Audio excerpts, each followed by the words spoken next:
कमाल तापमानात वाढ झाल्याने उन्हाच्या झळा तापदायक ठरत आहेत. राज्यात फेब्रुवारी महिन्यातच उन्हाची चाहूल लागली आहे. आज 15 फेब्रुवारी रोजी राज्यात उन्हाचा चटका वाढणार आहे, तर कोकणात उष्ण व दमट हवामानाची शक्यता आहे. रत्नागिरी, सिंधुदुर्ग जिल्ह्यात सतर्कतेचा इशारा म्हणजेच येलो अलर्ट हवामान विभागाने दिलाय. उत्तर भारतात थंडीचा कडाका कमी झाला असून शनिवारी म्हणजेच काल 14 फेब्रुवारी रोजी राजस्थानच्या सिकार येथे देशाच्या सपाट भूभागावरील नीचांकी 6.5 अंश सेल्सिअस तापमान नोंदवले गेले. तर सकाळी 8:30 वाजेपर्यंतच्या 24 तासांमध्ये कर्नाटकच्या कारवार येथे देशातील उच्चांकी 37.4 अंश सेल्सिअस तापमानाची नोंद झाली.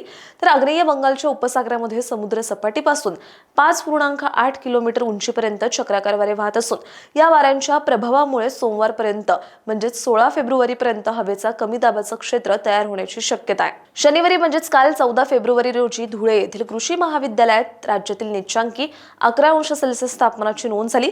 तर विदर्भातील अमरावती येथे राज्यातील उच्चांकी 35.6 अंश सेल्सिअस तापमानाची नोंद झाली.